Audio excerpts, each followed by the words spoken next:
사실 폐렴은 요즘은 항생제가 발전이 돼가지고 뭐 별병이 아닌 거로 생각을 하지만 실제로 노인들에서는 상당히 위험하고요.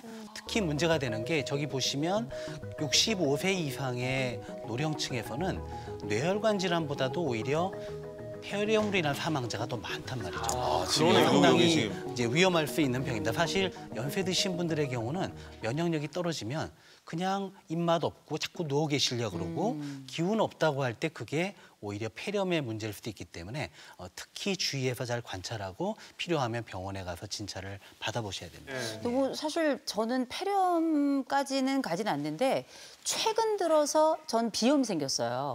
전 비염이 그렇게 힘든 병인지 몰랐어요. 이게 콧물이 쏟아지는데 더러운 건 둘째치고요. 이게 막 콧물이 너무 많이 흐르니까 체중이 줄 것 같더라고요. 오죽하면 제가 체중계에 올라가 봤어요. 줄진 않더라고요. 근데 이제 이게 온몸의 피로감이 굉장히 높아지면서 이게 비염이 늘 있고 누구에게나 있다고 생각하지만 이게 결코 쉬운 게 아니구나. 더군다나 이게 봄이면 훨씬 더 심해지더라고요. 그렇죠. 이효선 박사님 말씀하신 것처럼 이제 그 급성 비염 초기에는 이제 콧물이 많이 납니다. 본인의 코를 보호하기 위해서 이제 그 콧물이 나게 마련인데요. 이게 이제 만성적으로 바뀌게 되면 오히려 이제 콧물이 없고 코가 이제 건조해지는 그런 형태로 바뀌게 되는 거죠. 사실 이제 한약에서 볼 때는 이제 코는 폐의 관문이다 말이죠. 폐의 건강 상태를 코가 이제 얘기를 해주는 거라 코의 건강 상태를 유지하는 게 그 폐렴을 비롯한 다양한 이제 호흡기 질환을 예방하는 그런 관건이 되는데요.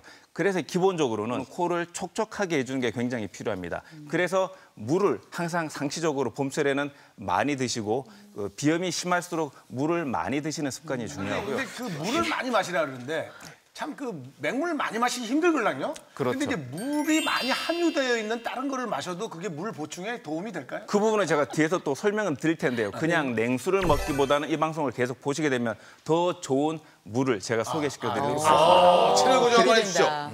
채널 고정.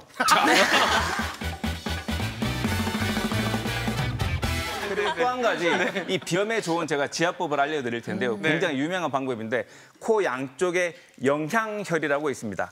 향기를 환영한다. 향기를 맡을 수 있도록 이게 비염이 생기게 되면 향기를 못 맡게 되는 거죠. 이 영향혈을 양쪽 그 검지손가락으로 짚어서 콧볼 양쪽에 있거든요. 이렇게 지그시 한 10번 정도 이렇게 자극을 해주시면 코가 막혔을 때도 코가 뚫리는 느낌이 실제로 듭니다.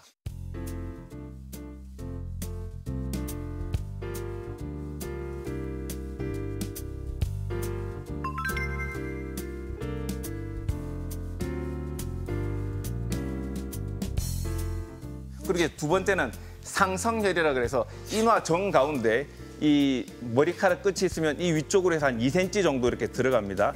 여기를 지그치 하루에 한 10번 정도를 수시로 눌러주시게 되면 머리 띵한 게 실제로 사라집니다.